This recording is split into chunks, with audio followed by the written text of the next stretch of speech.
Halo semua teman-teman, ya selamat datang kembali di webinar yang diadakan oleh Tiens ya. Yang pasti teman-teman, saya pribadi itu betul-betul salut dan kagum sama Anda semua karena Anda mau terus untuk belajar ya. Nah, di mana pada saat kita berada di bisnis ini, banyak orang berpikir bahwa dia bisa berhasil itu tanpa melakukan yang namanya pertumbuhan. Di mana dari pengalaman saya melihat itu tidak mungkin ya. Kenapa? Karena kita sedang masuk ke sebuah bisnis, masuk ke sebuah organisasi usaha yang dimana kita butuh skill-skill tambahan. Dan ilmu yang dari pengalaman orang lain, sharing pengalaman dari orang lain yang melalui webinar ini, itu akan sangat membantu kita untuk meminimalisasi kesalahan yang akan kita perbuat, teman-teman semua. Nah, makanya kenapa saya benar-benar salut ya dengan Anda yang mau terus belajar. Itu nggak mudah, Bapak Ibu. Saya harap Anda bisa pertahankan hasrat Anda untuk terus belajar. Nah, ingat teman-teman semua, apa yang akan kita dapatkan di webinar ini tentu sebuah ilmu yang bisa dibilang free atau gratis ya. Saya benar-benar agak bingung ya, bukan agak lagi sebetulnya, bingung sekali kalau orang udah dikasih gratis, dia masih tetap ada alasan, ya tapi kan bayar kuota Pak ya. Itu saya benar-benar bingung teman-teman. Ya, Anda bisa bayangin ya, dia buka media sosial dan lain sebagainya, itu tidak pernah memikirkan kuota. Kalau habis harus beli lagi. Tapi pada saat dia mau menambah ilmunya, menambah skillnya, dia malah hitung-hitungan kuota. Jadi benar-benar tidak masuk akal ya. Nah, jadi Bapak Ibu, pada kesempatan kali ini ya, saya ingin men-sharingkan atau sedikit berdiskusi juga dengan Anda, yaitu apa sih sebetulnya yang paling melelahkan di bisnis ini? Apa yang membuat kita itu paling capek di bisnis ini? Ya, beberapa orang yang saya tanya menjawab apa? Presentasi capek. Terus kemudian bangun bisnis di luar kota itu capek. Terus kemudian follow up orang itu capek.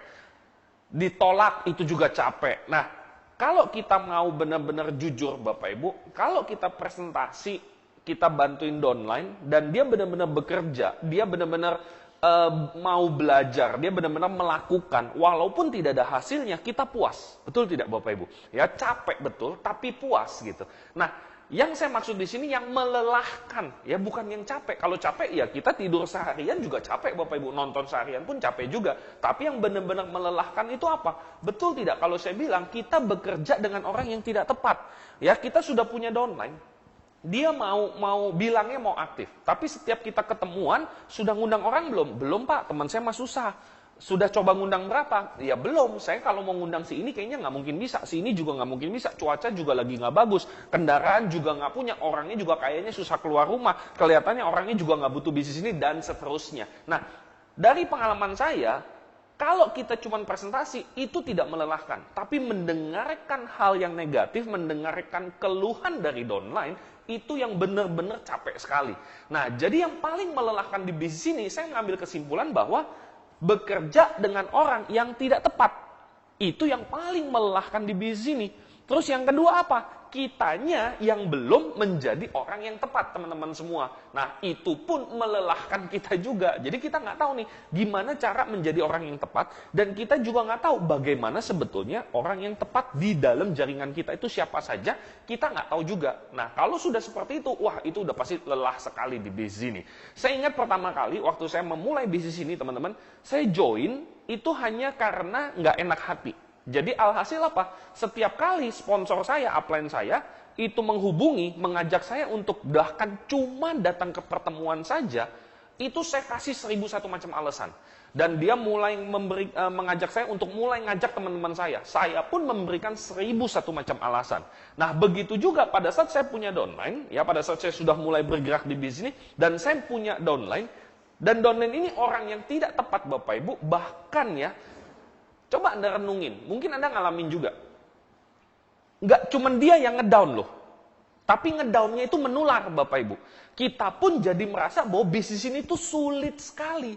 Kenapa? Karena kita keseringan ketemu downline yang isinya ngeluh. Ya produknya mahal lah, cari orang susah lah, MLM itu negatif lah orang dengernya, dan lain sebagainya. Kita dengerin terus-menerus. Lama-lama apa? Kitanya pun jadi ragu gitu. Nah, itu yang terjadi, betul ya? Jadi teman-teman, bahwa pada saat kita bekerja dengan orang yang tidak tepat, hasilnya bisa-bisa kita pun menjadi orang yang tidak tepat gitu. Jadi bahaya sekali. Nah, kalau begitu, apa cirinya? Ya, ciri orang tepat itu seperti apa. Nah, itu kita juga perlu tahu. Oke? Pertama, Bapak Ibu sekalian, ya, 3 ciri orang yang tepat di bisnis ini. Anda perlu konsultasi ulang sama upline Anda, ya, jangan ambil konsultasi dari atas panggung, apalagi dari video online, ya, dari webinar. Yang pertama adalah, yang perlu kita tahu, ada PV dan BV-nya. Jadi dia menghasilkan omset tentunya Bapak Ibu. Ya, jadi orang yang tepat itu menghasilkan omset. Ya, kita tidak minta begitu dia kategorikan tepat saat ini juga dia langsung ngasilin. Enggak seperti itu juga. Tentu ada proses. Tapi kalau sudah dalam jangka waktu yang cukup lama dan dia terus tidak ada PV-nya 2 bulan, 3 bulan, 6 bulan, 1 tahun, apalagi 3 tahun Bapak Ibu, sadarlah dia bukan orang yang tepat gitu. Ya, jadi jangan hanya serta-merta dia cuma bilang, saya mau sukses Pak, saya tuh mau banget Pak, saya tuh mau sekali ya. Terus seperti itu bukan merupakan ciri orang sukses. Jadi ucapan itu bukan ciri-cirinya. Ciri-ciri kita perlu melihat datanya. Salah satunya apa? PV-BV. Tapi ingat teman-teman, jangan sampai juga kita patokan orang aktif hanya PV dan BV. Nggak bisa, kecuali kita tidak membangun jaringan di bisnis ini. Kalau kita membangun jaringan, jelas kita butuh tidak hanya PV-BV, tapi kita butuh networking, ya, kita butuh manusia yang berkembang di dalam organisasi bisnis kita. Jadi bukan cuman PV-BV, ini salah satunya saja. Jadi jangan terjebak ngelihat, dia selalu ngasilin omset Pak, setiap bulan ada sekian omsetnya. Nah, tidak hanya seperti itu, ini salah satunya saja. Oke, ini ciri-ciri yang pertama. Oke, nah jadi kenapa ada hasil Pak kalau gitu? Kenapa enggak? Yang penting dia bergerak saja. Kenapa harus ada PV-BV? Satu hal Bapak Ibu, produktivitas itu akan dinilai dengan cara apa? Saat ada hasil. Kita nggak bisa bilang bahwa dia produktif, tapi tidak ada hasil. Secara PV-BV, tidak ada yang bergabung, tidak ada yang beli produk, itu tidak mungkin kita katakan apa yang dia lakukan itu produktif. Maka, salah satu tandanya perlu yang namanya PV-BV. Ya, salah satu, tapi bukan yang terpenting. Nah, di atas ciri yang pertama, yang penting juga itu apa? Yang kedua, ciri yang kedua, yaitu apa? 7 kebiasaan. Oke? Dan ini 7 kebiasaan bukan hanya tahu loh Bapak Ibu. Saya melihat banyak sekali di dalam jaringan saya itu sudah suka melupakan dalam tanda petik ngecek yang namanya 7 kebiasaan. Namanya kebiasaan artinya apa? Kalau kita ambil contoh yang namanya kebiasaan itu, contoh yang pertama ya, presentasi ini minimal 15 kali per bulannya, ya. Saat Anda merasa lebih gampang nyari jadwal presentasi daripada diam di rumah tidak membuat jadwal, maka itu yang dinamakan dengan kebiasaan. Sudah terbentuk kebiasaannya. Jadi bukan cuman, Pak tahu Pak 7 kebiasaan. Masalahnya sudah jadi kebiasaan belum? Karena goals-nya adalah kita memiliki 7 kebiasaan ini. Maka perlu dibangun Bapak Ibu. Kebiasaan itu saya ada rekomendasi Anda satu buku ya. Judulnya itu adalah The Power of Habit. Itu dikarang oleh Charles atau Michael. Nama belakangnya itu Duhigg. D-H-U-H-I-G-G-S kalau saya tidak salah ya. Charles Duhigg kalau nggak salah. The Power of Habit. Nah, di buku itu dikatakan bahwa yang namanya kebiasaan itu perlu dibangun Bapak Ibu. Tidak bisa langsung dalam satu malam terus langsung menjadi kebiasaan. Dan yang namanya kebiasaan kita melakukannya itu sudah tidak sadar. Sama seperti pada saat kita bangun pagi, sebetulnya kalau kita bicara efisiensi lebih gampang kita tanpa mandi, tanpa sikat gigi keluar rumah, benar nggak? Secara efisiensi. Tapi kalau Anda melakukan keluar rumah tanpa sikat gigi, tanpa mandi, Anda nyaman nggak? Nggak nyaman, ya. Nah, itulah yang dinamakan dengan kebiasaan. Nah, 7 kebiasaan itu perlu dibangun, teman-teman. Salah satunya yang paling utama apa? Ya presentasi, terus kemudian prospecting, menambah daftar nama, Anda melayani pelanggan, terus kemudian Anda belajar, ya, baca buku, dengar audio, terus kemudian konsultasi rutin sama upline Anda. Nah, itu harus Anda bangun. Nah, pada saat kita membangun sesuatu, bisa nggak kalau kita sambil lalu? Nggak bisa. Kita perlu benar-benar fokus Bapak Ibu. Ya, jadi perlu tuh Anda perlu bikin tuh checklist ya, checklist mengenai 7 kebiasaan. Namanya kebiasaan kan tiap hari. Jadi Anda mungkin butuh bantuan untuk apa? Bikin kertas. Ya, entah yang gede, entah yang kecil, Bapak Ibu, intinya checklist. Hari ini sudah belum nih 7 kebiasaan itu dilakukan. Saya pertama kali Bapak Ibu pada saat saya membangun usaha ini, salah satu kebiasaan itu yang saya bangun adalah membaca buku. Nah, waktu saya memulai membaca buku, jujur Bapak Ibu, ngelihat bukunya aja itu sudah agak-agak, wah ini saya bisa atau tidak ya. Karena saya biasanya bacanya tuh komik dengan gambar lebih banyak daripada tulisan. Tiba-tiba dikasih buku pengembangan diri yang tulisan semua.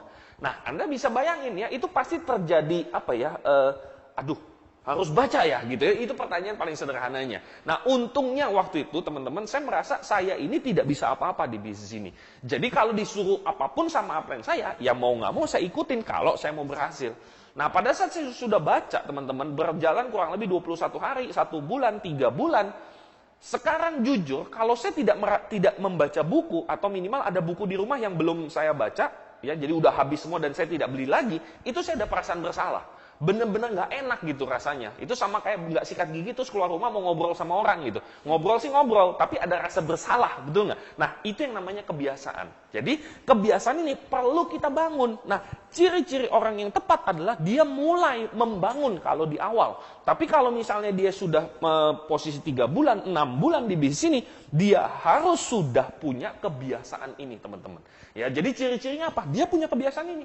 Jadi dia minimal banget 15 kali presentasi. Dia sudah punya ketemu tim yang hebat pun, kebiasaan presentasinya itu nggak bisa hilang. Pokoknya ketemu orang pasti bawaannya mau cerita aja gitu, mau menjelaskan, menginformasikan mengenai bisnis ini. Nah, jadi itu adalah 7 kebiasaan yang perlu kita bangun. Nah, contoh-contoh lain Bapak Ibu, betapa kebiasaan ini sangat penting ya kalau kita bicara quotes ya atau kata-kata motivasi Bapak Ibu, itu di mana-mana kita sudah tahu bahwa sukses atau perjalanan jauh itu dimulai dengan perjalanan yang kecil-kecil. Ya, dan sukses itu dibangun dari apa? Bukan sesuatu yang besar-besar sebetulnya, tapi hal-hal kecil yang dilakukan terus-menerus.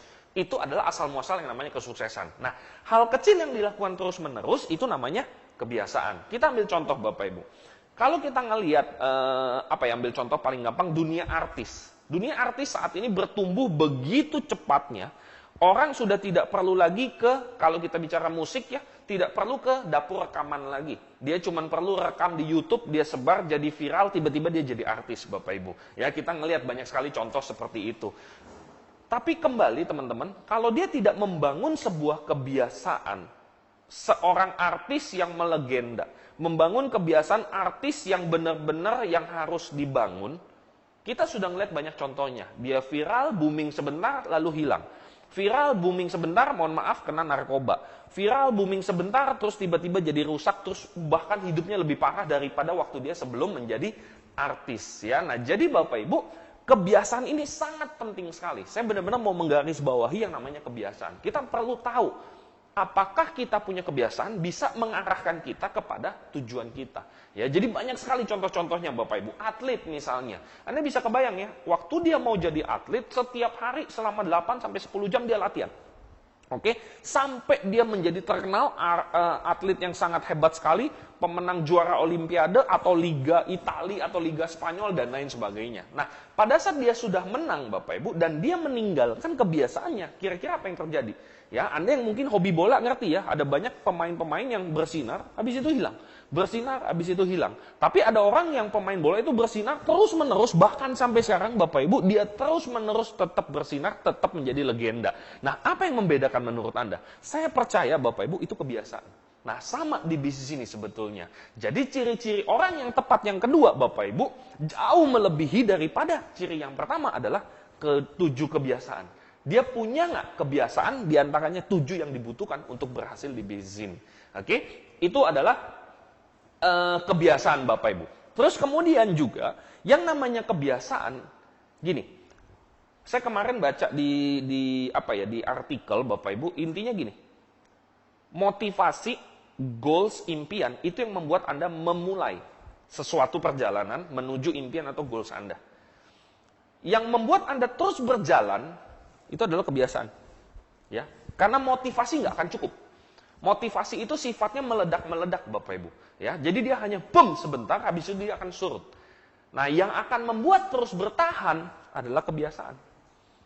Udah nggak sesemangat dulu sih, tapi kebiasaannya tetap presentasi, kebiasaannya terus prospecting, kebiasaannya tetap pakai produk, kebiasaan tetap melayani pelanggan, kebiasaan tetap dengerin audio, ya kebiasaannya tetap baca buku, kebiasaannya tetap datang pertemuan, komunikasi sama upline. Nah, kalau dia sudah punya kebiasaan seperti itu, semoga Anda nangkep ya apa yang saya bayangkan, kita akan otomatis sebetulnya terus bergerak, walaupun mungkin tidak meledak-meledak lagi. Ya, jadi orang yang tepat punya kebiasaan 7 yang paling dibutuhkan di bisnis ini. Oke? Nah, terus kemudian yang ketiga, ciri orang yang tepat yang ketiga, dan ini yang paling penting Bapak Ibu sekalian, yaitu apa?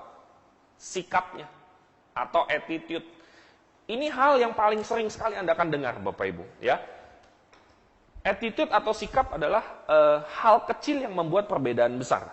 Ya, little thing that make big difference. Itu adalah sikap atau attitude. Nah, Anda bisa tidak merubah sikap menjadi lebih baik, dan Anda bisa besar di bisnis ini.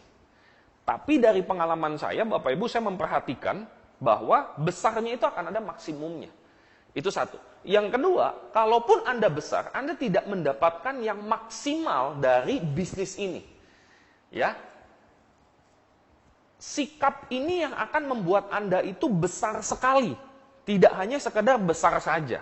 Sikap Bapak Ibu. Nah, di awal saya pun juga bingung. Ya, banyak sekali upline-upline saya, pertemuan-pertemuan, audio-audio itu yang selalu mendengungkan mengenai sikap.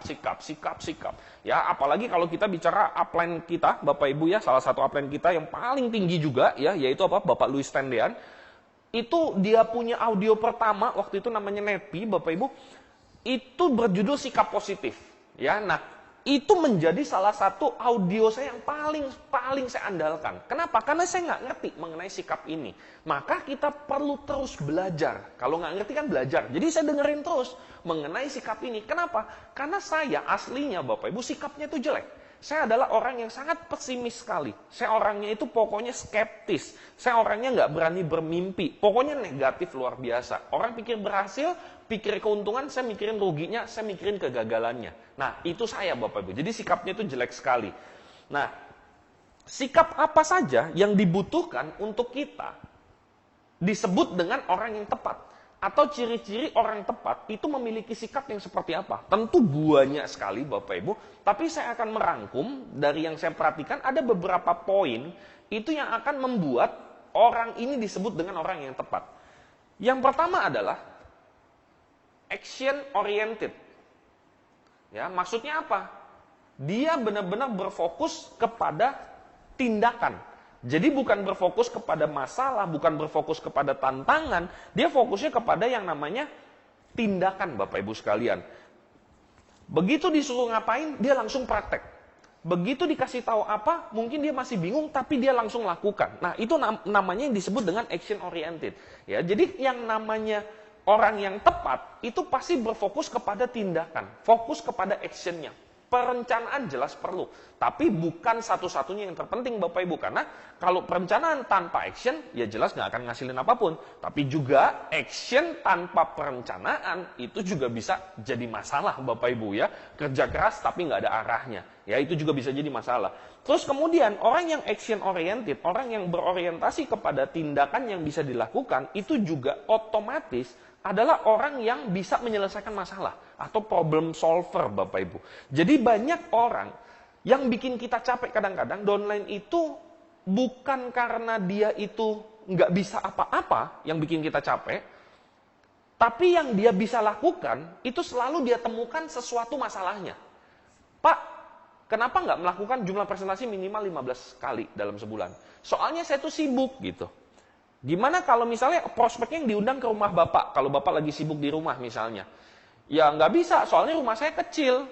Ya udah Pak, ngundang aja sedikit orang. Ya tapi kalau sedikit orang jelas nggak ada hawa untuk closingnya Pak. Oke. Nah, Anda nangkep nggak maksud saya Bapak Ibu? Apapun solusi yang kita kasih yang bisa dia lakukan sebetulnya, dia selalu menemukan masalahnya. Nah, jelas itu akan membuat kita lelah sekali di bisnis ini. Kita sibuk mikirin masalahnya dia. Anda bisa kebayang ya, masalahnya itu pun diciptakan sama dia gitu. Makanya orang tepat itu adalah orang yang selalu bertindak, selalu berorientasi kepada apa yang bisa dilakukan. Jadi dia bisa menyelesaikan yang namanya masalah, Bapak Ibu, bukan ngeluh. Oke, jadi Bapak Ibu, pada saat Anda berada di bisnis ini, selalu berpikir bahwa saya ini tukang ngeluh atau mencari solusi. Karena kalau Anda merasa bahwa Anda sering ngeluh sama upline, ingat loh Bapak Ibu ya, Anda pun bukan orang yang tepat. Sedangkan untuk membuat bisnis ini lebih mudah, ya Anda harus jadi orang tepat dulu, baru kita cari orang yang tepat. Nah, salah satu cirinya ini. Jadi kita bisa cross check Bapak Ibu. Ya, beruntung kalau saya dulu Bapak Ibu, karena saya benar-benar merasa bodoh di bisnis ini.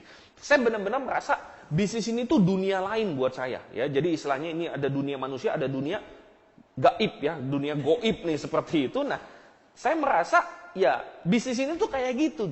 Jadi kalau saya masuk di dunia lain, terus saya neko-neko, banyak ngeluh dan lain sebagainya, wah saya bisa jadi kerasukan setan dong. Makanya saya berpikir, ikutin aja deh apa katanya. Suruh baca buku, saya baca buku. Disuruh ngundang orang, saya ngundang orang. Disuruh kenalan, saya coba belajar untuk kenalan. Ya, jadi semuanya adalah action oriented, problem solver. Terus kemudian yang menjadi ciri-ciri selanjutnya, ya sikap yang dibutuhkan adalah orangnya mandiri, Bapak Ibu, bukan bank ya, bukan bank mandiri nih, ya, tapi mandiri, ya, dapat mandi sendiri dia, ya. Nah, orang tepat sudah pasti adalah orang yang bisa dan berani dan sadar betul, Bapak Ibu, bahwa ini bisnis dia sendiri. Yang namanya dia sudah merasa bisnis ini adalah bisnis dia sendiri, otomatis pasti dia harus mandiri, Bapak Ibu. Ya, Anda bisa lihat di webinar-webinar, Bapak Ibu, di situ ada banyak sekali membahas bagaimana cara kita menjadi seorang yang pro di bisnis ini. Jadi be a pro di bisnis ini. Jadilah orang yang ahli di bisnis ini. Jangan cuma sekedar ikut euforia, ikut rame-rame karena kayaknya heboh terus ikut aja gitu. Ya, tanpa perlu mempelajari gimana supaya saya bisa ahli di bisnis ini. Gimana supaya saya bisa jadi maestro di bisnis ini. Nah, kalau kita sikapnya sudah tidak tepat, ya jelas Bapak Ibu itu tidak akan kita capai. Maka, kalau kita bicara mandiri, artinya apa? Golden rule-nya di bisnis ini, yaitu apa? Ini bisnis saya sendiri, Bapak Ibu. Nah, itu yang perlu kita tanemin. Dan ngomong-ngomong Bapak Ibu, ini bukan untuk keuntungan siapa-siapa loh. Saya pribadi dari awal, ya beruntung juga Bapak Ibu, saya orangnya juga sungkan. Dalam arti gini, kalau apa yang masih bisa saya lakukan, saya akan lakukan sendiri. Saya nggak akan pernah mau merepotkan orang lain, Bapak Ibu. Walaupun ya tidak 100% itu benar di bisnis ini, tapi itu membuat saya di awal langsung mandiri. Walaupun dalam tanda petik ya, belum waktunya saya udah mandiri. Ya, Anda bisa dengar ya cerita lengkapnya saya. Intinya apa? Di awal saya sudah langsung merasa ini bisnis saya sendiri, maju atau tidaknya semua tergantung saya, tidak ada hubungan sama upline saya, tidak ada hubungan sama downline, apalagi sama crossline saya. Semua tergantung di diri saya sendiri, Bapak Ibu. Nah, itu yang saya tanemin dan saya mendapatkan benefit yang benar-benar luar biasa loh. Saya ngelihat ada banyak sekali jaringan saya, Bapak Ibu, bahkan pada saat dia sudah naik level ya, naik peringkat, bonus sudah lumayan. Dia bahkan untuk melakukan cerita tentang bisnis ini ke temannya dia, itu belum berani loh Bapak Ibu. Ya, apalagi pada saat bisnisnya sudah mulai berkembang, dia sudah mulai punya jaringan, dia tidak pernah berani yang namanya ngajarin ke downline-nya, sharing kepada jaringannya dia. Nggak pernah sama sekali Bapak Ibu. Jadi benar-benar ya dia, saya gitu. Jadi ketemu downline pun cuma ya ngobrol biasa, tidak pernah men-sharingkan pengalaman, tidak pernah berbagi ya pengalaman atau ilmu yang dia sudah dapetin.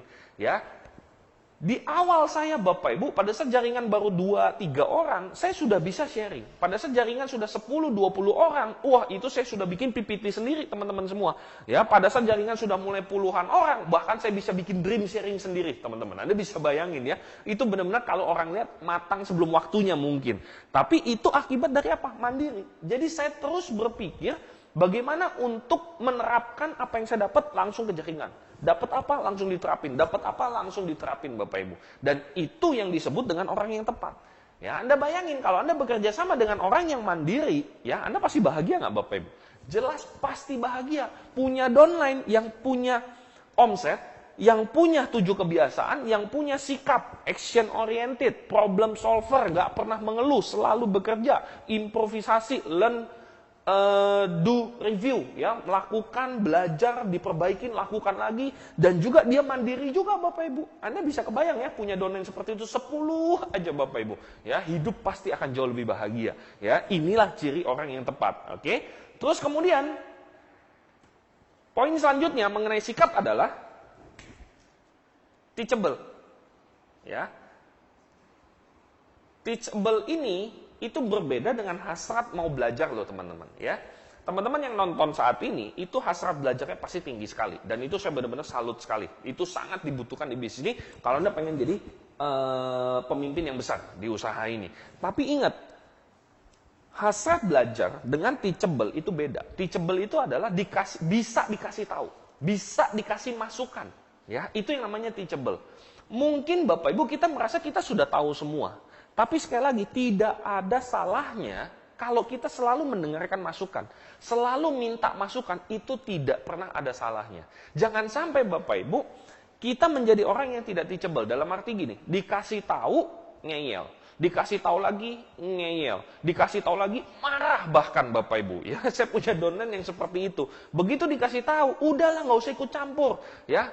Akibatnya apa? Saya nggak akan ngasih tahu lagi Bapak Ibu. Justru pada saat nanti satu titik ada hal yang penting sekali, itu malah jadi bingung kitanya sebagai upline Bapak Ibu. Kita bingung nih, mau kasih tahu nggak ya gitu. Soalnya dulu sih terakhir dikasih tahu dia malah marah, malah ngambek Bapak Ibu. Nah makanya jangan sampai Anda tidak teachable, itu bahaya sekali. Dan pada kesempatan kali ini juga saya ingin menceritakan mengenai aib saya juga Bapak Ibu. Ya, kenapa saya sangat dalam tanda petik sangat memahami perbedaan antara mau belajar dengan mau diajar, karena saya orang yang punya hasrat belajar sangat tinggi sekali, tapi saya sangat tidak teachable Bapak Ibu. Saya 8 tahun bandel sama upline saya. Apapun yang dia kasih tahu, itu saya blok di depan, bahkan sebelum dia ngomong Bapak Ibu. Jadi pada saat upline saya, Pak Andrian Tejo Putro mendekat, saya pasti menjauh. Di mana ada Pak Andrian Tejo Putro, sudah pasti tidak ada Elvanto. Ya, bertolak belakang ya Bapak Ibu ya. Jadi setiap ada Pak Andrian Tejo Putro di mana, saya pasti nggak ada di situ. 8 tahun loh Bapak Ibu, Anda bisa bayangin ya betapa saktinya saya. Ya, akhirnya apa? Sakti mandragunanya hilang, hancur juga Bapak Ibu. Makanya sekarang, wah taubat. Ya, jadi upline saya itu di mana ada Pak Andrian Tejo Putro, di situ ada Elvanto pasti, gitu ya. Yang ngangkatin tasnya, mijitin, nyiapin kopi. Itu saya pasti Bapak Ibu ya. Jadi benar-benar saya merasa bahwa saat kita tidak bisa menerima masukan Bapak Ibu, itu sama saja kita belajar pun hanya belajar sesuatu yang kita mau. Akibatnya apa? Sesuatu yang perlu diperbaikin itu malah nggak bisa masuk. Sesuatu yang kita butuh untuk tingkatkan malah kita nggak ada masukan, kita malah nggak perbaiki di bidang itunya. Malah rugi sendiri, malah nggak maksimal Bapak Ibu. Jadi saya adalah orang yang benar-benar orang yang paling tidak teachable. Dari yang pernah saya tahu dari seluruh jaringan saya Bapak Ibu. Makanya hati-hati ya, sering komunikasi sama upline, sering terima masukan. Mengenai masukan itu Anda lihat masuk akal atau tidak, itu urusan belakangan. Anda bisa diskusi, Anda kasih pendapat Anda juga Bapak Ibu. Oke? Jadi terus merasa yang namanya teachable. Harus mau bisa diajar Bapak Ibu, itu penting sekali. Benar-benar penting sekali. Oke? Nah, lalu saya pribadi Bapak Ibu di awal itu sangat teachable sebetulnya ya, di awal loh ya, di awal itu saya sangat teachable sekali Bapak Ibu. Sampai pada saat perkembangan bisnis saya lumayan cepat. Nah, pada saat perkembangan bisnis saya lumayan cepat, hasrat belajar tetap tinggi, tapi teachable-nya hilang. Oke, semoga Anda paham maksud saya ya. Jadi hasrat belajar saya itu nggak pernah berhenti, terus sampai sekarang. Tapi teachable-nya itu hilang Bapak Ibu. Dan itu mengakibatkan apa? Ya stagnan, baca buku terus, datang seminar terus, tapi pengembangan pribadinya tetap mentok. Karena saya datang ke seminar mau belajar, cuman sesuatu yang saya mau dengar. Yang saya tidak mau dengar, itu pasti keskip. Dan begitu ketemu orang yang mau ngasih tahu, saya langsung blok. Ya, akibatnya apa? Ya nggak kemana-mana juga. Ya, jadi bahaya sekali. Makanya ciri-ciri orang yang tepat, sikap adalah teachable. Mau dan bisa diajar Bapak Ibu. Jangan sampai gini ya. Jangan sampai upline benar-benar mengatakan, udahlah biarinin aja deh dia. nunggu kejedok dulu aja deh, kita nunggu dia balik lagi aja deh. Wah, jangan sampai kayak gitu Pak, Anda akan ngabisin begitu banyak waktu, Anda akan ngabisin begitu banyak orang, Anda akan menghabiskan begitu banyak korban. Karena apa? Saya sendiri itu sudah ngalamin hal-hal seperti itu ya. Jadi benar-benar hati-hati Bapak Ibu. Oke? Terus kemudian mengenai sikap dari orang yang tepat di bisnis ini apa? Yang selanjutnya, komunikatif. Komunikatif. Ya, kenapa? Karena kita bisnis hubungan di bisnis ini. Kita bicara bangun jaringan pun manusia. Jadi apabila kita tidak bisa atau sulit ya berkomunikasi atau diajak komunikasi pun sulit, entah handphonenya mati, entah kuotanya habis, entah handphonenya yang rusak, atau memang Anda males berkomunikasi ya, atau apapun itu Bapak Ibu, itu adalah salah satu tanda-tanda biasanya bisnis kita akan mulai menurun.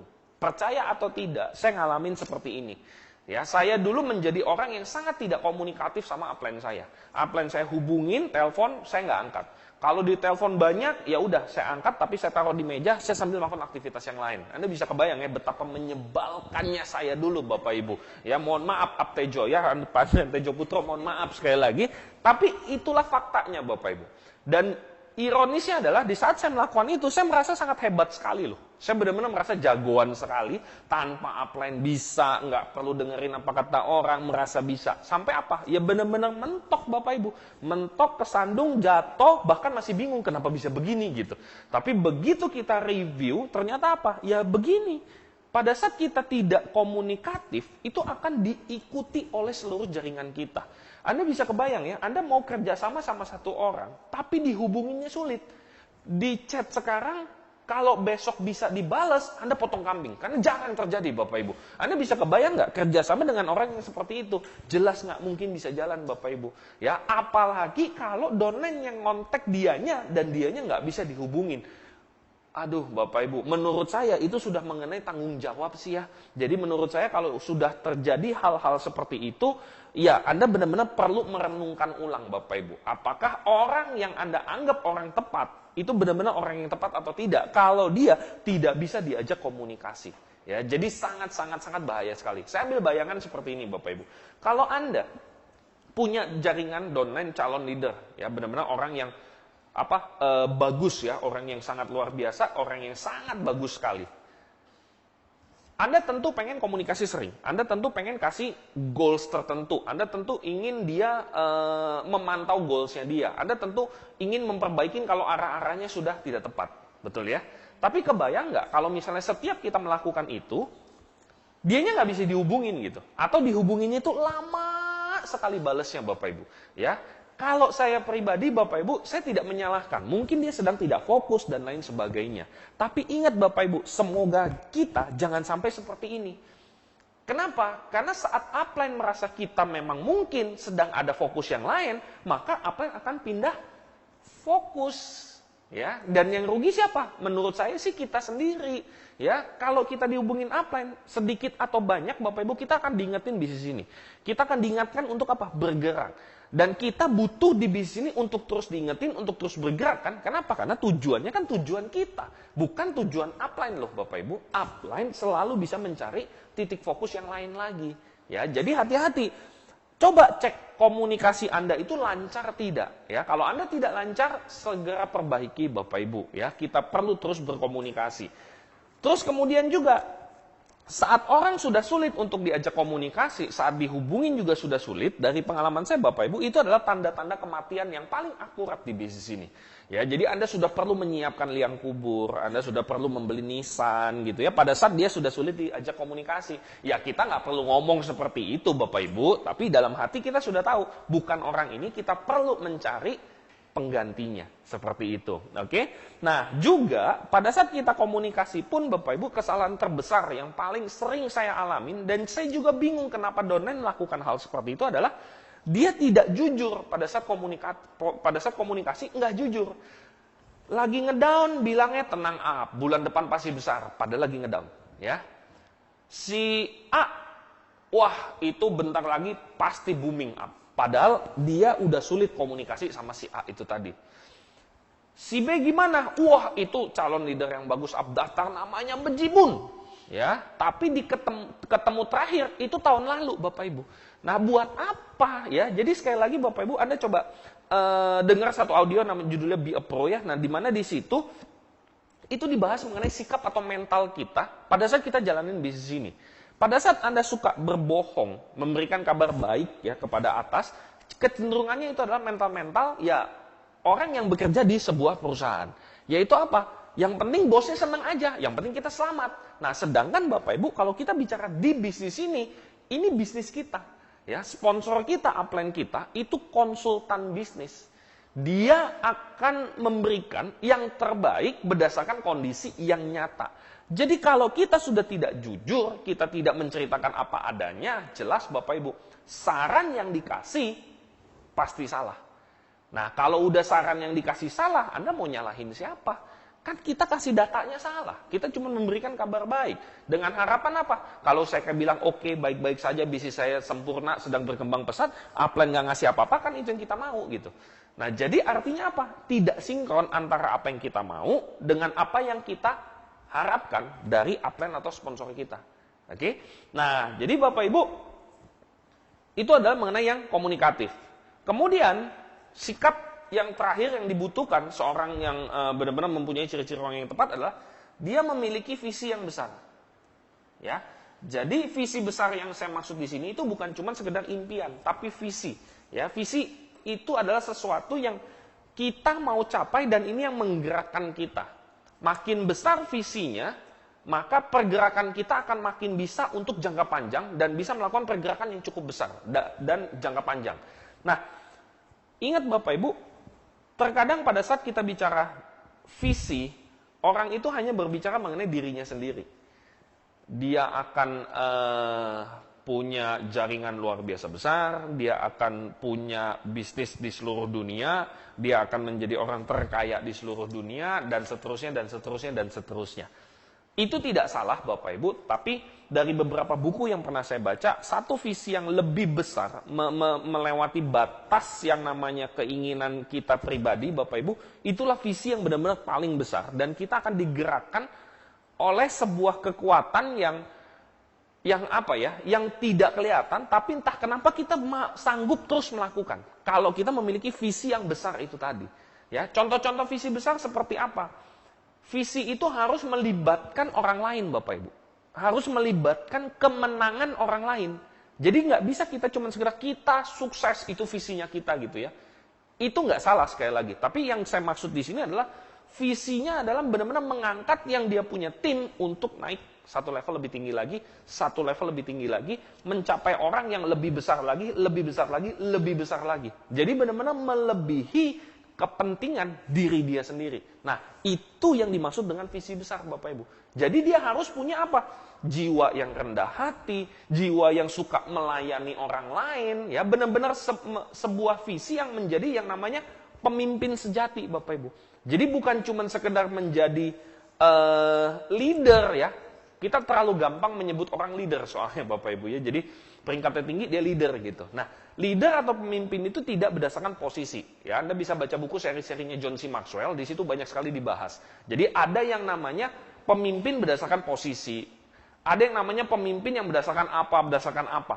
Nah, yang saya maksud di sini adalah pemimpin yang benar-benar pemimpin Bapak Ibu. Anda pelajari deh gimana caranya untuk menjadi seorang yang namanya pemimpin. Karena saat kita mau sukses luar biasa di bisnis ini, nomor satu Bapak Ibu, ya Anda harus jadi seorang pemimpin. Nggak bisa enggak Bapak Ibu. Oke? Terus, nah ini kita sudah tahu nih ya ciri-cirinya. Bahwa bisnis ini kita perlu kerjasama dengan orang yang tepat. Dan ciri-cirinya seperti ini semua. Nah, di tim saya Pak, nggak ada Pak ternyata. Ya, orang yang punya ciri-ciri seperti ini. Ya, gimana dong Pak? Ya jelas Bapak Ibu. Ya, apa yang harus kita lakukan kalau kita belum punya orang yang tepat? Ya jelas kita harus ngapain? Ya cari Bapak Ibu. Ya. Jadi kita harus yang namanya cari orang yang tepat. Karena kalau tidak ada orang yang tepat artinya Anda belum memulai membangun bisnis ini. Kita harus nyari. Nah, kalau kita bicara nyari Bapak Ibu, nomor satu yang paling penting adalah numbers atau angka. atau jumlah orang yang Anda ceritakan. Ya, sangat ironis sekali kalau kita cuma mau ngundang satu orang, kita berharap orang yang satu orang itu datang, dan orang yang satu orang yang datang itu kita presentasi dan dia join, dan yang join ini kita follow up terus dia bergerak, dan kemudian dia bergerak, kemudian dia sukses. Nah, itu benar-benar kita hidup di dunia alam impian, Bapak Ibu. Ya, jadi nggak bisa seperti itu. Kita harus benar-benar memperbanyak jumlahnya. Ya, ini bisnis benar-benar game of number. Kita perlu pahami bahwa bisnis ini nggak mungkin orang yang bergabung semuanya bertahan dan semuanya menjalankan, nggak mungkin. Setiap hari, setiap saat ada orang yang memutuskan berhenti di bisnis ini. Maka kita pun harus membuat sebuah hawa bahwa sebuah atmosfer yang membuat harus ada terus menambah orang. Dan jumlah orang yang masuk dibandingin dengan jumlah orang yang keluar harus lebih banyak yang masuk. Makanya ini yang harus kita fokuskan Bapak Ibu pada saat kita mencari orang yang tepat. Karena orang yang tepat itu kita nggak bisa apa-apain. Kita nggak bisa bentuk Bapak Ibu. Kita nggak bisa maksa, itu nggak bisa. Karena itu harus dari diri dia sendiri. Ya, makanya kita harus bermain di numbers, bermain di angka. Ya, seberapa banyak Pak? Kalau kita bicara secara standar, Bapak Ibu konsultasi ulang lagi-lagi sama upline Anda, minimal sekali setiap bulan kita pribadi itu harus nambah minimal 5 frontline per bulannya. Ya, Anda konsultasi ulang Bapak Ibu, tiap orang kondisinya berbeda. Tapi dari pengalaman saya Bapak Ibu dari dulu, orang yang aktif itu adalah orang yang benar-benar bisa nambah 5 tiap bulan, 5 tiap bulan, 4 orang, 5 orang, 6 orang, 4 orang, seperti itu kurang lebihnya. Ya, jadi terus menambah jumlahnya. Terus kemudian yang kedua, ya, gimana cara kita mencari? Pertama, pemahaman mengenai numbers. Kita harus bermain di jumlah yang banyak. Ya, kalau Anda bingung, Pak, saya mau Pak jumlah presentasinya banyak, tapi daftar nama nggak ada. Anda dengerin deh audio untuk menambah daftar nama. Ya, saya tuh nggak pede Pak prospecting, dengerin deh audio yang membahas mengenai prospecting. Cari Bapak Ibu, ada banyak kok di webinar ini pun banyak sekali. Ya, Anda bisa bongkar-bongkar, Anda bisa dengerin. Terus kemudian yang kedua apa yang perlu juga? Jadilah yang namanya role model. Jadilah contoh dulu orang yang tepat Bapak Ibu. Ya, Anda nggak akan pernah bisa, istilahnya gini, bebek akan sulit sekali bergaul dengan elang Bapak Ibu. Ya, elang pun akan sulit sekali bergaul dengan bebek. Nah, Anda jadi bebeknya apa jadi elangnya Bapak Ibu? Ya, itu yang akan membuat lingkungan Anda orang-orang yang sejenis. Jadi kalau kitanya role modelnya udah salah, sikap kita yang udah jelek duluan, ya, kita punya kebiasaan dibangun berantakan semua. Bagaimana caranya kita bisa ketemu orang yang tepat? Ketemu pun biasanya orang tepatnya pun nggak bisa kita arahin Bapak Ibu. Ya, kenapa? Karena contohnya udah salah. Ini bisnis duplikasi.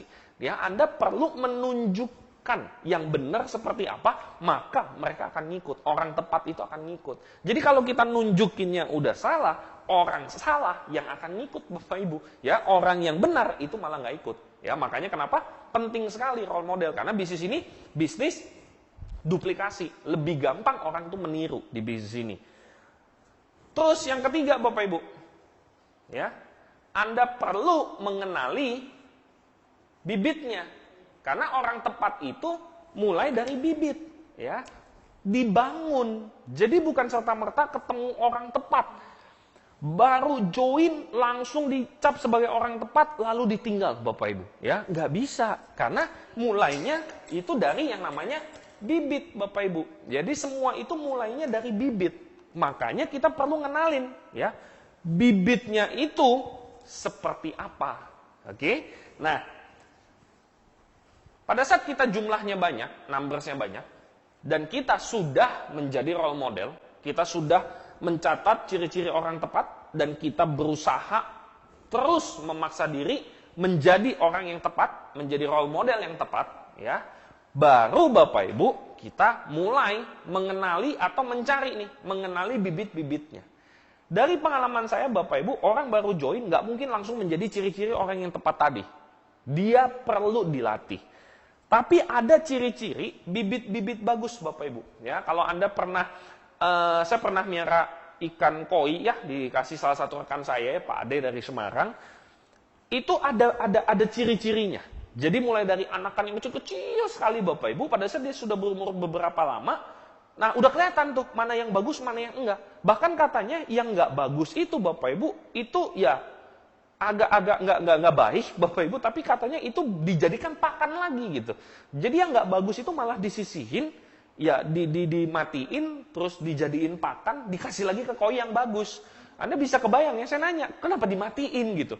Karena itu nanti akan merusak, akan menjadi beban, menambah biaya, karena harus dikasih makan dan lain sebagainya lah intinya Bapak Ibu. Tapi poin saya adalah bukan bahas mengenai koinya, tapi ada ciri-ciri bibit bagus. Nah, dari pengalaman saya, ciri-ciri bibit bagus itu apa? Dia memiliki front line yang cukup banyak di awal. Jadi dia dalam sebulan bisa ngerekrut 5 orang, 6 orang, 4 orang. Nah, itu ciri-cirinya Bapak Ibu. Jadi pada saat kita nggak tahu apa-apa, tiba-tiba dia punya front. Dia ngejoinin orang lagi, punya front lagi. Nah, ini ciri-cirinya. Ya, ini bibit bagus Bapak Ibu. Itu yang perlu kita fokusin. Terus kemudian yang kedua apa? Dia pun mandiri. Ya. Jadi bukan orang yang kalau disuruh baru gerak. Bukan. Dia belum disuruh apapun, dia udah gerak Bapak Ibu. Ya. Jadi orang yang tepat, bibit orang yang tepat biasanya kayak begini. Disuruh sedikit aja, dia langsung praktek. Disuruh 1 langkah, dia ngelangkah 1 langkah. Bahkan kadang-kadang 2-3. Dan kalau dia melakukan kesalahan, begitu dia balik, biasanya apa? Dia nggak ngeluh Bapak Ibu. Dia ketawa biasanya. Iya, kemarin gue coba ngundang, iseng-iseng nih, gue pakai cara yang lu nggak saranin. Ternyata bener lo reaksinya, lucu ya. Ya udah, nanti setelah ini saya akan melakukan sesuatu yang benar deh. Nah, Anda bisa kebayang ya, itu bibit orang yang tepat Bapak Ibu. Terus kemudian yang paling penting juga apa? Orangnya tidak mengeluh. Ya. Anda konsultasi ulang Bapak Ibu dengan upline-upline Anda, sponsor-sponsor Anda Bapak Ibu, tapi ciri yang pasti orang yang tidak tepat, bibitnya kurang bagus adalah dia suka ngeluh. Itu yang udah pasti Bapak Ibu. Dan sekali lagi konsultasi ulang Bapak Ibu, usahakan apa? Anda cari numbersnya, Anda banyakin, benar-benar banyakin Bapak Ibu, sampai apa? Kalau bisa orang yang suka mengeluh, itu sudah nggak ada waktu untuk Anda urusin lagi. Kalau Anda number sedikit, mau nggak mau kan ketemu dia terus. Donennya 1 kok. Ya, donennya 1, ketemu OP dia lagi, ketemu OP dia lagi. Abis OP pas bubar pasti ngeluh. Ya, presenternya jelek ya. Untung gue nggak bawa orang. Ya elah Bapak Ibu ya, kadang-kadang presenternya bagus juga dia juga nggak bawa orang kok gitu. Jadi cuman alasan aja, AC-nya panas nih ya gitu. Produknya mahal sih, tapi dia datang terus Bapak Ibu. Ya, bercandaan kita sih yang orang kayak begini Bapak Ibu, mendingan apa? Ya matiin aja. Kenapa Bapak Ibu? Ya, ini nggak Anda jangan lakukan itu. Tapi maksud saya gini, kalau Anda terus bergaul lama sama orang ini, karena numbers Anda tidak main, ya, Anda tidak bermain di jumlah yang banyak, akibatnya cuma ada dia terus, dan dalam jangka waktu yang lama Bapak Ibu, percaya atau tidak, Anda yang akan ikut dia. Anda yang akan ikut apa? Iya juga sih. Kenapa? Karena dia konsisten loh Bapak Ibu. Ya, dia konsisten, dia persisten. Pokoknya Anda kasih sesuatu yang positif, dia akan bantai Anda lagi dengan yang negatif. Ini kan produknya mahal loh, tapi kan produknya berkualitas. Ada kok produk berkualitas yang nggak mahal juga. Iya, tapi kan itu biasanya palsu. Yo nggak mungkin juga begini. Wah, pokoknya habis deh Bapak Ibu. Energi kita habisnya di sini. Ya, jadi hati-hati pada saat kita ketemu orang yang suka ngeluh. Ya, saya pribadi jujur Bapak Ibu nggak kuat. Bener-bener saya tuh paling gak kuat orang yang suka ngeluh.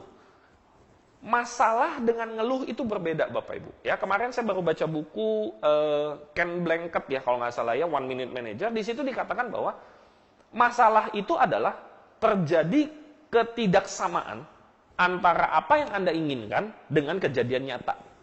Semoga Anda nangkep maksud saya ya, Anda baca aja bukunya. Yang namanya ngeluh apa? Anda tidak tahu maunya seperti apa. Anda cuma tidak suka dengan keadaan saat ini, tapi juga nggak tahu mau kemana. Harusnya gimana, juga nggak tahu. Nah, itu yang namanya ngeluh, Bapak Ibu sekalian. Ya, jadi jangan sampai orang yang suka mengeluh, itu kita andalkan sangat-sangat, Bapak Ibu. Tetap kita bisa proses, kita proses. Tapi kalau misalnya dia terus ngeluh, saran saya, Bapak Ibu, numbersnya dibanyakin deh. Ya, kalau bisa kita sudah tidak ada waktu ngurusin dia lagi. Jadi kita cari orang yang banyak sampai tidak ada waktu buat ngurusin dia lagi. Ya, ingat Bapak Ibu konsultasi ulang ya sama upline-upline Anda. Oke? Nah, setelah Bapak Ibu ya kita sudah nyari nih numbers terus seperti ini, kita bisa ngenalin bibitnya, kita sudah menjadi yang namanya role model. Setelah itu apa Bapak Ibu? Setelah kita ketemu orang-orang yang bagus, ketemu bibit-bibitnya, pada saat kita sudah mencari, kita ketemu nih bibit-bibitnya kan. Nah, setelah kita ketemu, untuk dia menjadi orang yang tepat, seperti yang tadi saya ceritakan, kita perlu ngapain? Jelas Bapak Ibu, kita perlu kembangkan. Ya, kita perlu kembangin nih mereka nih. Dia nggak mungkin otomatis, Bapak Ibu. Perlu ada seorang pemimpin sejati, bukan cuma leader berdasarkan peringkat, Bapak Ibu. Saya sudah melihat banyak sekali leader merasa leader karena peringkat. Itu benar-benar leader karena posisi. Ya, itu seperti Anda belum waktunya, tapi karena punya kenalan atasan Anda yang saudara Anda sendiri, Anda dinaikin jadi manajer, Anda dinaikin jadi direktur. Udah pasti hancur kok, Bapak Ibu. Ya, cepat ataupun lambat. Makanya kita perlu benar-benar belajar menjadi seorang yang namanya pemimpin. Ya. Waktu kita ngembangin, Bapak Ibu, kita perlu tahu, ada yang namanya pemicu. Dari bibit, dia terpicu benar-benar mau menjadi orang yang tepat. Ya, nah pemicunya itu apa aja? Dari pengalaman saya, Bapak Ibu, yang pertama, yang paling kuat adalah pertemuan. Makin besar pertemuan, makin ngeri efeknya. Triggernya, pemicunya, ini bekerja benar-benar dahsyat itu di pertemuan. Saya pribadi, Bapak Ibu, memutuskan, ya, saya akan berhasil di bisnis, saya akan menjadi orang yang dibutuhkan untuk berhasil di bisnis, itu setelah datang ke pertemuan, Bapak Ibu sekalian. Ya, jadi pertemuan besar, wah saya mau tuh seperti itu. Apa yang dibutuhin, saya akan lakukan semuanya. Nah, itu di pertemuan. Yang kedua, Bapak Ibu, adalah audio. Audio. Ya, nah, ini ada yang seperti itu, yang menjadi trigger, terpicu karena audio, Bapak Ibu, tapi tidak bisa menggantikan yang namanya pertemuan. Ya, jadi benar-benar trigger paling dahsyat adalah pertemuan. Dan yang ketiga, yang paling bisa tapi paling lemah, yaitu apa? Buku. Ya. Nah, makanya kenapa Bapak Ibu, saya yakin upline Anda menyarankan 3 ini dijalankan semua. Walaupun ini yang paling dahsyat, tapi kalau tidak dilengkapi dengan ini, pemicunya pun nggak akan bisa maksimal, Bapak Ibu. Jadi sayang. Mendingan apa? Langsung aja semuanya gitu. Jadi benar-benar kita ikutin semua. Kita promosiin semua ini, itu ke siapa? Setiap orang yang ada di jaringan kita. Karena kita tidak bisa menjadi pemicunya, Bapak Ibu. Kita cuma bisa menjadi promotor, dan kita mengarahkan mereka ke pemicunya. Nanti pemicunya ini yang akan membuat dia terus bertumbuh menjadi orang yang tepat itu tadi. Oke? Terus yang kedua, ya, setelah kita tahu pemicunya, lingkungan. Kita harus memberikan lingkungan yang tepat, Bapak Ibu. Jadi kalau saya ibaratkan, lingkungan itu seperti kalau kita mau nanam pohon, nanam tanaman ya, itu perlu ada tanah yang bagus, ya, lingkungan yang bagus, tanah bagus tapi polusi banyak juga nggak bisa. Tanah bagus tidak berpolusi tapi diinjek-injek orang terus tanahnya, itu juga nggak akan bisa bertumbuh. Maka kita perlu menyiapkan lingkungan yang bersahabat untuk pertumbuhan, Bapak Ibu. Nah, maksudnya apa? Yang pertama, hargai sesuatu tindakan atau orang yang tepat, Bapak Ibu. Jadi jangan sampai kita itu hanya dari PV dan BV yang kita hargai, Bapak Ibu. Hargailah sebuah tindakan-tindakan yang sedang mengarahkan dia ke menjadi orang yang tepat. Ya, orang yang tepat ada beberapa ciri ya. Tadi semoga Anda catat, Bapak Ibu. Nah, jadi hargailah tindakan dan orang yang tepat, yang mengarah ke menjadi orang yang tepat itu tadi. Jadi jangan sampai Anda menghargai sesuatu yang salah, Bapak Ibu. Pada saat Anda menghargai sesuatu yang salah, wah, semuanya akan bergerak ke arah yang salah. Nah, itu yang disebut dengan lingkungan itu tadi. Dan itu yang kita perlu jaga sebagai seorang pemimpin, Bapak Ibu. Ya. Lalu, ada rasa aman untuk bertumbuh. Ya, jadi kita mendorong mereka. Pada saat mereka melakukan yang namanya kita mau bertumbuh, pasti banyak nggak melakukan kesalahan? Pasti banyak. Nah, kita harus memberikan rasa aman terhadap kesalahan. Kita harus memberikan rasa aman bahwa saat salah nggak ada masalah gitu. Perbaikin lagi aja. Tenang, kita ada di samping kamu kok. Ya, kita pasti akan terus support. Nah, itu yang saya maksud dengan rasa aman, Bapak Ibu. Terus kemudian, yang paling penting yang tadi sudah kita bahas, Bapak Ibu, jadilah benar-benar leader. Ya. Bukan bintang atau peringkat. Jadilah benar-benar seorang pemimpin. Perlu belajar, Bapak Ibu. Pemimpin itu dilatih, ya. Tidak ada seorang siapapun itu terlahir menjadi seorang pemimpin sejati. Mungkin bibitnya perintah-perintah orang, ya, sehingga orang ikutin dia dan kita nyebut dia seorang pemimpin. Enggak juga Bapak Ibu. Kenapa? Karena yang ngikutin mungkin dengan rasa takut, mungkin dengan iming-iming, ya kita nggak pernah tahu. Tapi kalau kita bicara yang namanya benar-benar pemimpin sejati, ya kita akan ngikut orang karena memang kita mau ikutin dia.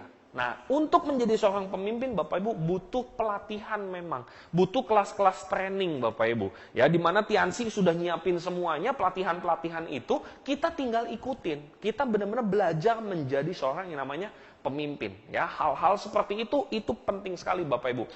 Training mengenai kepemimpinan, mengenai leadership, dan lain sebagainya. Ya, kita perlu ikutin semuanya.